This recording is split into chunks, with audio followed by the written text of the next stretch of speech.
Você entende bem os rituais do santuário? Por que será que eles tinham que ser daquela forma?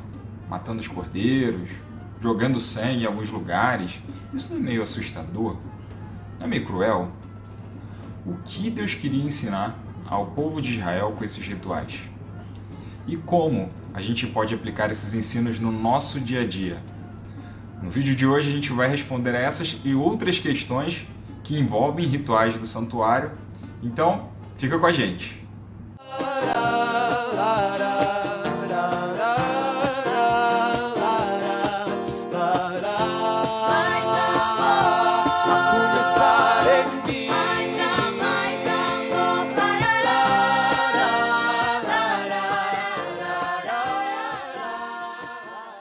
Sejam bem-vindos ao canal Mais Amor. Prazer, meu nome é Marcel e se você ainda não é inscrito, aproveita e se inscreve. Ativa o sininho para receber outros conteúdos sobre a Bíblia.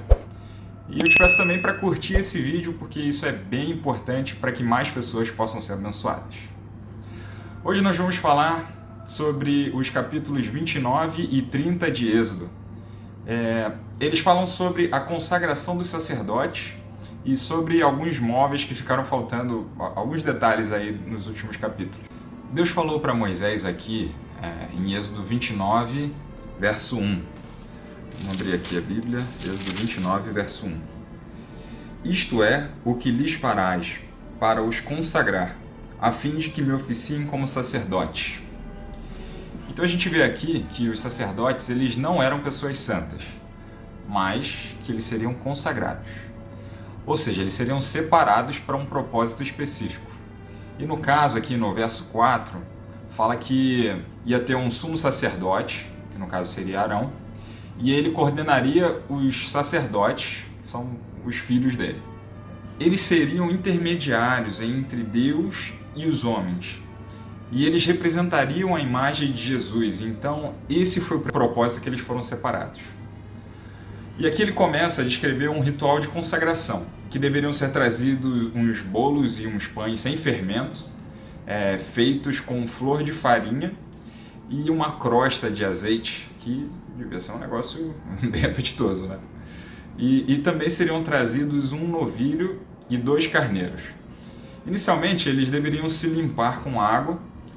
O sumo sacerdote ele ia colocar a roupa completa dele, ou seja, que a gente viu aí nos últimos capítulos, tinha a túnica, tinha o peitoral, a mitra, né, que era aquele chapéu que ele vestia, que estava escrito Santidade ao Senhor, e deveria ser derramado um óleo de unção sobre o sumo sacerdote.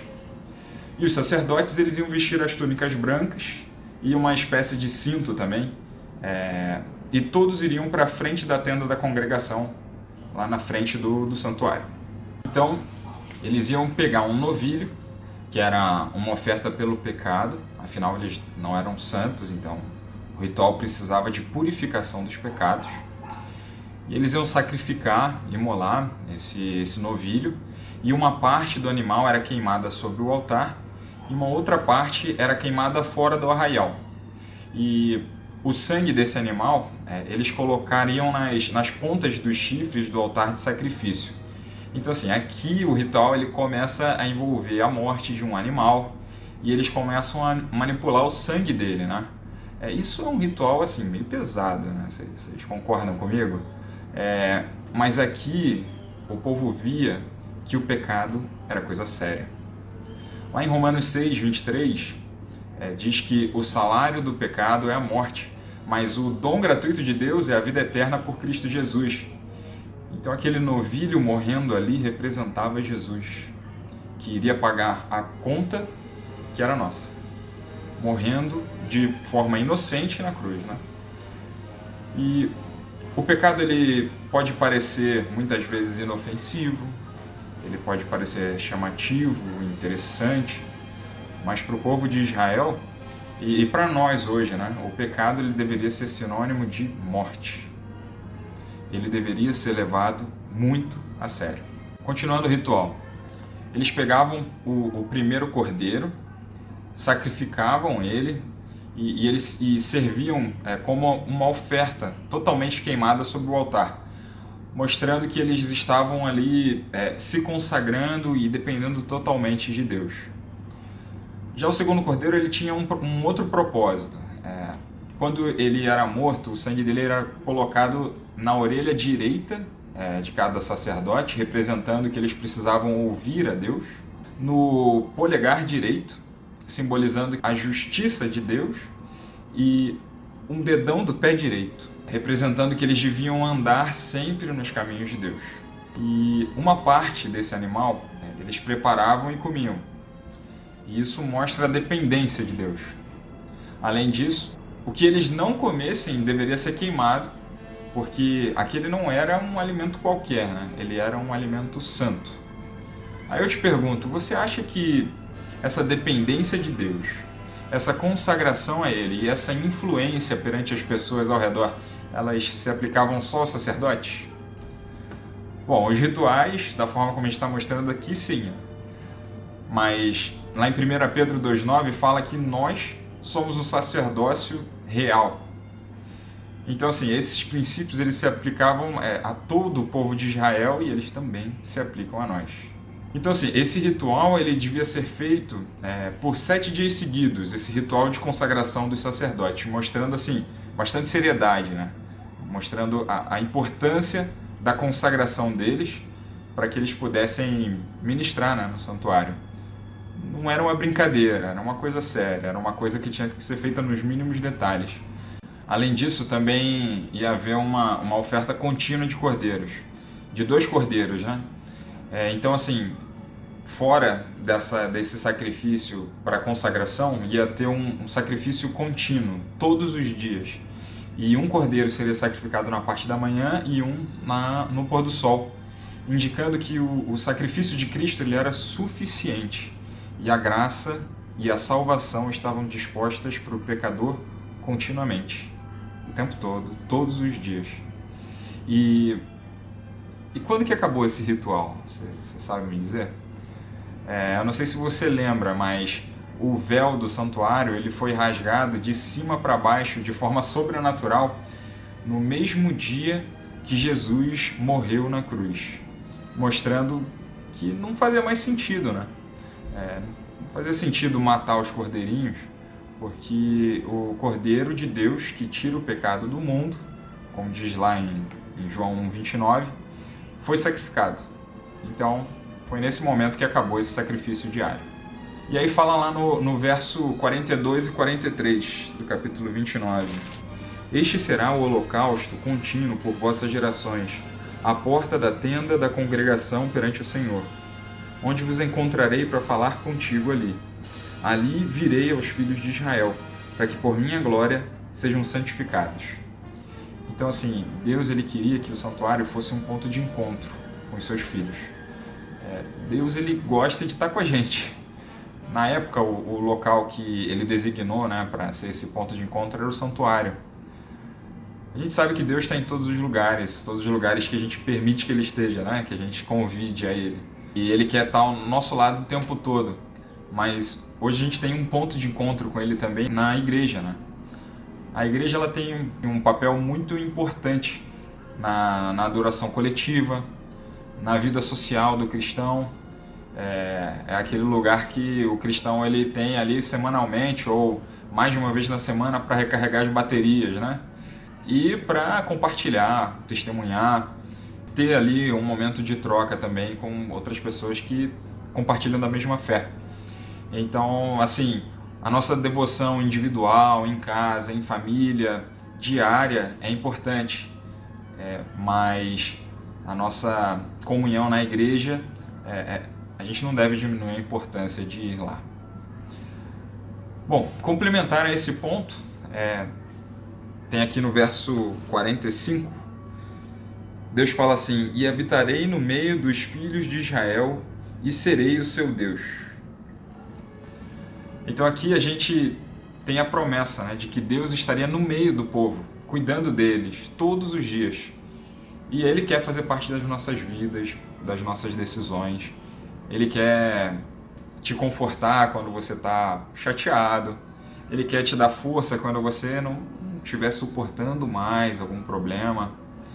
Esse é o nosso Deus, Ele é um Deus presente, Ele é um Deus que quer estar com a gente o tempo todo, Ele quer nos instruir o tempo todo e nos confortar também. Agora indo para o capítulo 30 de Êxodo, a gente tem ali um maior detalhamento de alguns itens do santuário. Por exemplo, o altar de incenso, que ficaria ali no compartimento santo, aquela primeira parte ali da tenda. Ali fala que quantos centímetros ele tinha que ter? Ele tinha que ter aproximadamente 40 centímetros de cada lado, ele tinha que ter um chifre em cada ponta, e ele era muito similar ao altar de sacrifício, né? E também esse incenso ele deveria ser queimado o tempo todo. E você sabe qual que é o significado dele? Lá em Salmos 141, verso 2, Davi pede para que a oração dele subisse como um incenso. Então, esse incenso representa as orações do sacerdote, do povo de Deus. E falando um pouco sobre oração, ela é a forma como a gente tem para falar com Deus, né? Deus fala de várias formas com a gente, a forma que a gente tem para falar com Ele é pela oração. E Deus quer que a gente fale com Ele como se a gente estivesse falando com um amigo, com respeito, com seriedade, mas como um amigo. Eu fiz um exercício uma vez durante um tempo, eu até preciso voltar a fazer esse exercício, de orar sem pedir e nem agradecer por 20 minutos. Caramba, parece bastante tempo, né? Mas assim, eu tinha que apenas contar alguma coisa que estava me angustiando, contar alguma coisa que ia acontecer no meu dia, o que aconteceu no dia anterior, desabafar. Enfim, falava o que eu estava sentindo, né, no dia, como se eu estivesse falando com um amigo mesmo, ou como se eu estivesse falando com a minha esposa. E isso me aproximou mais de Deus. Eu senti assim, Deus mais presente assim, na minha vida. E eu sugiro que você experimente fazer essa oração também. É um propósito aí importante e sugiro aí, experimenta. Faz aí por uma semana. A oração formal, ela é assim que você coloca os seus pedidos, os seus agradecimentos, ela tem seu lugar. Afinal, a gente tem que interceder pelas pessoas, né? Mas não deixe de abrir o coração para Deus em oração, como se você estivesse falando com um amigo. Bom, nesse altar deveria ser queimado apenas um tipo de incenso, que a gente vai falar mais para frente. Não deveria, esse incenso tinha uma fórmula, ele era um incenso específico. Não deveria ser queimado nenhum outro incenso estranho nesse altar. E Deus aqui, ele é categórico, só pode ser esse. E em muitos aspectos ele também é assim. Por exemplo, só pode adorar a Ele, não pode adorar nenhum outro Deus. O dia de guarda é o sábado. Tem coisa que é certa ou errada, é verdade ou mentira, não tem meia verdade para Deus. Fala também nesse capítulo sobre a bacia de bronze que ficava lá entre o altar de sacrifício e a tenda da congregação, na parte de fora. E lá sempre deveria ter água para que os sacerdotes pudessem se limpar, e essa água também representava a purificação interna deles. Na verdade, assim, esses símbolos do santuário, eles têm inúmeros significados. Existe um estudo muito bacana, de repente você pode ver aí na internet, ou a gente pode fazer um vídeo sobre isso no futuro, que fala sobre vários simbolismos que existem no santuário. Nesse capítulo fala também sobre o óleo da Santa Unção, que representa a justiça de Cristo, que cai sobre nós, né? Era um óleo que era jogado na cabeça ali dos sacerdotes. Ele era para purificar os sacerdotes, purificar alguns objetos aí do santuário. E tanto os ingredientes do óleo quanto os do incenso que queimava no altar, eles precisavam ser excelentes. Eram assim ingredientes escolhidos assim para ter um aroma muito especial. Ele era uma combinação assim projetada por Deus. E eles tinham aquela fórmula certinha das quantidades. Deus, ele é detalhista e ele deu em detalhes para que essa fórmula fosse enviada para um perfumista. E essas duas, o óleo e o incenso, deveriam ser usados apenas no santuário. E assim, tem duas lições que eu tiro aqui desses detalhes. A primeira é que Deus aprecia bons aromas. Ele aprecia os detalhes da natureza, belas paisagens. Ele é um artista. Você já reparou quantos tons de verde tem numa floresta? Isso para falar de uma cor. Você já reparou quantos formatos de flores, quantas cores, desenhos, aromas elas têm? Uma vez a minha esposa, ela estava num dia triste, e aí ela estava de ônibus assim, e ela viu um jardim muito bonito passando pela janela. Aí ela contou assim para mim: nossa, amor, como que Deus é detalhista, né? Ele colocou aquelas flores ali, tão lindas, tão delicadas, só para alegrar o meu dia. Então assim, Deus fala conosco através da natureza. Você tem tomado tempo para apreciar a natureza? Não foi à toa que ele colocou Adão e Eva no jardim, né? Outra lição é que nada que a gente for oferecer a Deus pode ser menos do que excelente. Ofereça sempre o seu melhor para Deus. E aqui, assim, a gente está falando sobre algo feito diretamente para Deus, né? E isso se aplica quando a gente estiver fazendo uma obra para Deus hoje também. Mas a Bíblia fala em 1 Coríntios 10:31, fala assim: quer comais, quer bebais ou façais qualquer outra coisa, fazei para a glória de Deus. Então isso é algo que a gente deve levar para a nossa vida como um todo, né? Eu te pergunto, a sua dedicação no trabalho ou nos estudos tem sido a melhor possível? Você tem dado o seu melhor dentro da sua casa, com as pessoas que moram com você?